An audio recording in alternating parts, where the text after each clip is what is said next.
오늘 우리에게 주신 하나님의 말씀은 사도행전 20장 32절에서 38절까지의 말씀입니다. 여기 불을 좀 켜주셨으면 좋겠는데요. 사도행전 20장 32절에서 38절 말씀, 신약성경 224쪽 전후에서 찾으시면 되겠습니다.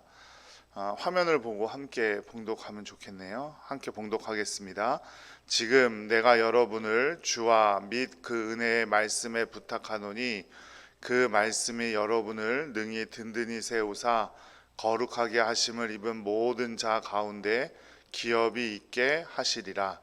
내가 아무의 은이나 금이나 의복을 탐하지 아니하였고 여러분이 아는 바와 같이 이 손으로 나와 내 동행들이 쓰는 것을 충당하여 범사에 여러분에게 모본을 보여준 것 바와 같이 수고하여 약한 사람들을 돕고 또 주 예수께서 친히 말씀하신 바 주는 것이 받는 것보다 복이 있다 하심을 기억하여야 할지니라.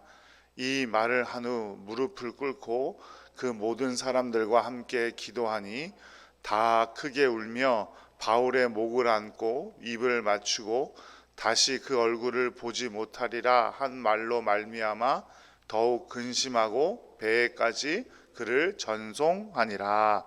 아멘. 10월 한 달 동안 좋으신 주님께서 주시는 크신 축복이 함께 하시기를 간절히 기도드립니다.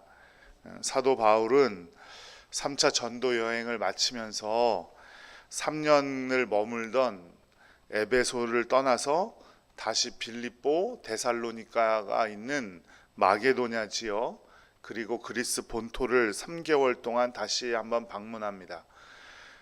그리고 백길로 돌아가는 길에서 에베소까지는 들릴 수가 없어서 밀레도라는 작은 항구에 들러서 에베소 장로들을 그리로 불러들여요.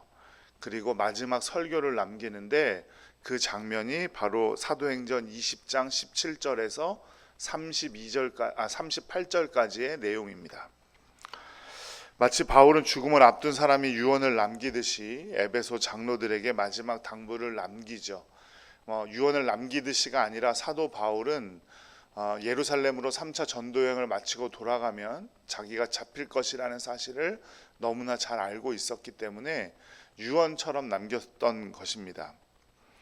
이 고별 설교를 보면 그가 에베소 교회를 얼마나 소중하게 여기고 사랑했는지를 알 수 있는데요.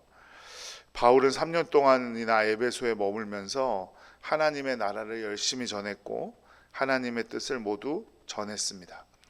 그 결과 그 에베소보다 더 내륙에 있던 우리가 잘 알고 있는 골로새 지역, 이런 지역까지 복음이 사도 바울이 직접 가지 않았지만 복음이 전해졌고 그곳에도 교회가 세워지게 되는 거죠. 자신이 깨닫고 믿는 바를 모두 전해주었기 때문에 사도 바울은 모든 사람의 피에 대하여 자신은 깨끗하다라고까지 말합니다. 그러니까 어떤 사람에게도 부끄럽지 않을 만큼 자기는 열심히 복음을 전했다 이 말입니다. 덕분에 에베소 교회와 많은 교회들이 든든히 세워질 수 있었죠. 그래서 바울 사도는 에베소 장로들에게 성령님이 그들을 감독자로 세우셨고 하나님의 피로 사신 교회를 보살피는데 최선을 다하라고 당부합니다.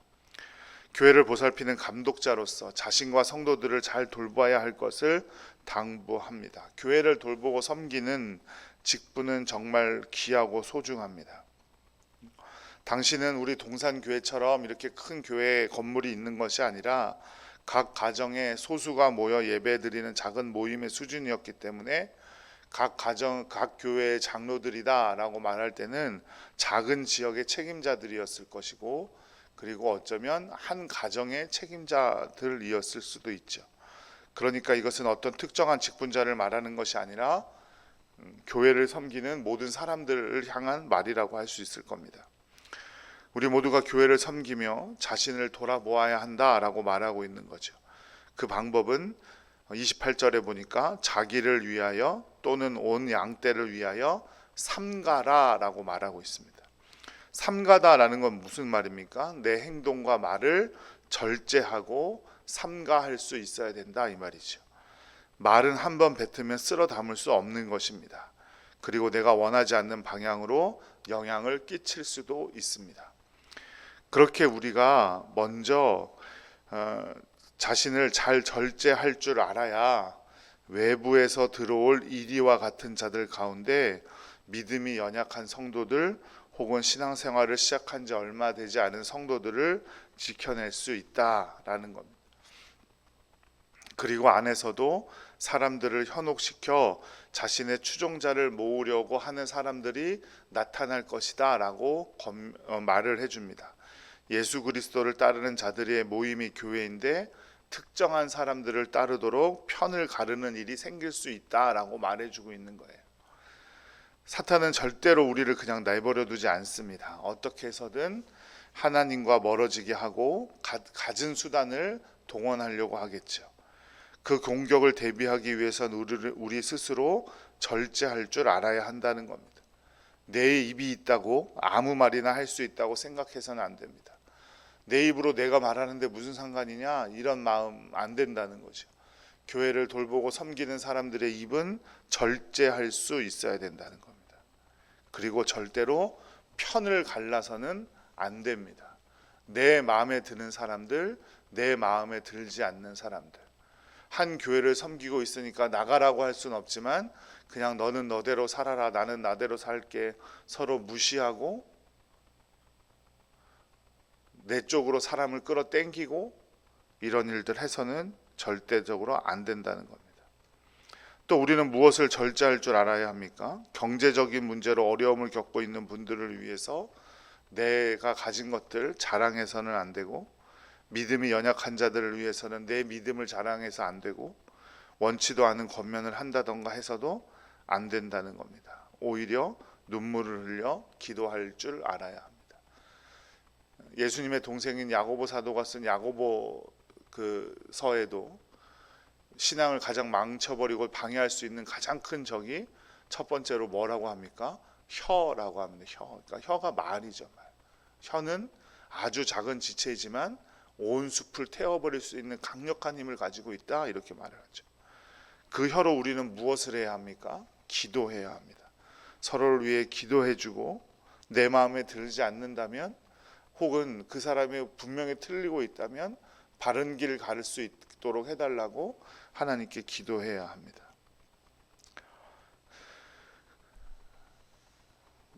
그래서 사도 바울도 20장 31절 말씀에 보니까 이렇게 말합니다. 함께 읽어보죠. 그러므로 여러분이 일깨어 내가 3년 동안 밤낮 쉬지 않고 눈물로 각 사람을 훈계하던 것을 기억하라. 눈물로 훈계하다, 이게 바로 기도했다 이 말입니다. 그런데 그것은 누구의 생각대로 하는 겁니까? 눈물로 하는 훈계, 기도는 누구 생각, 내 생각대로 하는 건가요? 그렇지 않습니다. 말씀으로 하는 거죠. 말씀은 그 자체가 능력입니다.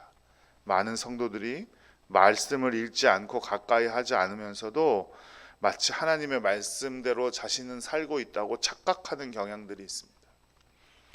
하지만 교회 내의 권면은 말씀 가운데 바로 서서 말씀으로 훈계하고 권면할 때 교회는 어떤 영적 공격에서도 흔들리지 않을 수 있습니다. 말씀을 가까이 해야 합니다. 어떻게 해서든 말씀을 가까이 하려고 해야 됩니다. 그렇지 않으면 큰 착각과 오해 가운데 빠질 수가 있습니다. 그리고 마지막으로 사도 바울은 영적 공격에 대비해 갖추어야 할 자세를 한 가지 더 당부하는데요. 바로 돈에 대한 자세입니다. 교회를 섬기는 사람들이 돈에 대해 욕심을 품을 때 교회가 큰 시험에 빠집니다. 현재 많은 교회들이 어려움을 겪고 있는 문제가 무엇입니까? 여러 문제들이 있지만 따지고 보면 결국 돈에 대한 문제입니다. 사도 바울은 그를 위해서 직접 일해서 비용을 마련해서 사역을 했다고 말하고, 돈은 세상에서 큰 힘을 행사할 수 있다고도 말합니다. 많은 성도들의 기도도 결국 돈에 대한 문제가 많죠. 그리고 하나님께서 주시는 축복도 결국 돈이 아니냐고 착각하는 경우들이 많습니다. 중요한 것은 우리는 돈을 섬기는 자들이 아니라 하나님을 섬기는 자들이란 사실을 분명히 해야 합니다. 내가 하나님을 잘 섬기고 하나님의 말씀대로 살아가다 보니 자연스럽게 재화가 쌓이고 돈을 많이 소유하게 되는 것과 목적이 돈이어서 예수님을 섬기는 것과는 천지 차이입니다. 돈이 목적이라면 돈을 위해 불상에 가서 절하고 무당에 가서 구슬하고 하는 것과 다른 점은 전혀 없습니다. 돈만 많아지면 그만이라는 사실, 그런 생각 버려야 합니다. 우리의 목적은 돈이 아닙니다. 오직 예수 그리스도가 나의 목적이고 나의 소망인 줄로 믿습니다. 우리가 10월 한 달 동안 찬양할 충만이라는 찬양의 가사처럼 내가 무명이어도 공허하지 않는 것은 예수님 안에서 만족하기 때문이고, 내가 가난하여도 부족하지 않고 살아가는 것은 예수님 안에 부요함을 믿기 때문이라는 사실을 꼭 기억하시기 바랍니다. 그래서 사도 바울은 예수님의 말씀을 인용하면서 권면을 마치죠. 20장 35절 후반절만 한번 읽어볼게요. 시작. 또 주 예수께서 친히 말씀하신 바 주는 것이 받는 것보다 복이 있다 하심을 기억하여야 할지니라. 아멘. 우리는 돈이 목적이 아니라 그 돈으로 무엇을 할지가 더 중요한 사람들이고, 돈을 그저 가지는 것이 목적이 아니라 그 돈을 누가 주셨는지를 바르게 깨닫는 것이 더 중요한 사람입니다. 사도 바울은 이런 말씀을 마친 후에 모든 사람들과 함께 기도합니다. 바울은 이제 예루살렘으로 가면 환난을 당할 것이라는 사실을 너무나 잘 알고 있었어요. 환난뿐만 아니라 죽음까지도 각오해야 하는 상황이었습니다. 그 앞에서 사도 바울은 기도했습니다. 자신의 결단이 약해지지 않기 위해서였을 것이고, 사랑하는, 다시는 만나지 못할 사랑하는 에베소 성도들이 자신이 당부한 대로 살아가기를 간절히 구했을 겁니다. 그 가운데 눈물을 흘렸습니다. 모든 사람과 크게 울며 안고 입을 맞추며 마지막 인사를 했습니다. 사랑하는 여러분, 오늘의 말씀대로 한번 10월 한 달을 살아보시기를 간절히 축복합니다. 어려움이 많고 또 진짜 그렇게 살 수 있나 염려가 될 수도 있죠. 하지만 한 번도 살아본 적도 없으면서 막연한 두려움에 빠져서 그저 못하고 주저앉는 사람들이 아니라 기도하면서 정말 말씀대로 10월 한 달 살아가시기를 간절히 축복합니다. 내 말보다 기도를 앞세우고 내가 절대로 편을 가르지 않고 또 말씀으로 기도하고 또 돈을 씀에 있어서 돈을 모으는 것이 목적이 아니라 그 돈으로 주는 자가 복되다라고 하신 것처럼 가난한 사람들을 찾아 나누어 줄 줄도 알고, 그 돈을 정말 주시는 분이 예수 그리스도라는 사실을 믿음으로 고백하며 10월 한 달 살아가기를 간절히 축복합니다. 그럴 때 우리를 정말 공격할 사탄 마귀도 막을 수 있고, 우리가 편가르기를 하는 죄악들도 막을 수 있고, 돈이 목적이 아니라 정말로 진정으로 하나님이 목적이 되는 삶을 살아갈 수 있을 겁니다. 기도하며 말씀으로 우리 각자의 사명을 지키며 살아가는 주님의 복이 넘치는 10월 한 달 되시기를 간절히 축복합니다. 기도하겠습니다.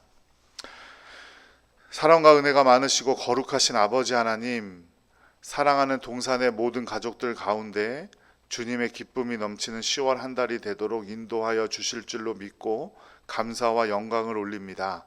주님을 향한 신뢰와 사랑을 마음껏 고백하는 10월 한 달 되게 하시고, 주님의 환한 빛 가운데 걸어가는 10월이 되게 하여 주시옵소서. 우리가 온전히 주님을 따를 때 주님은 제가 삶의 환경을 뛰어넘을 능력을 주실 줄로 믿습니다.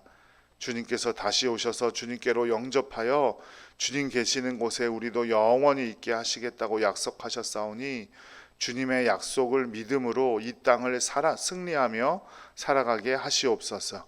담임 목사와 모든 성도들에게 주님의 말씀을 깊이 깨닫게 하시고, 주님께서 원하시는 복된 값진 삶의 열매가 가득하게 하시옵소서. 질병 가운데 힘들어하고 있는 환우들에게 주님께서 함께하여 주셔서 치유하시고, 모든 성도들이 주님 한 분만으로 만족하며 감사하는 10월 한 달 살아가게 하시옵소서. 우리의 소망과 영광이 되시는 나사렛 예수 그리스도의 이름으로 간절히 기도드립니다. 아멘.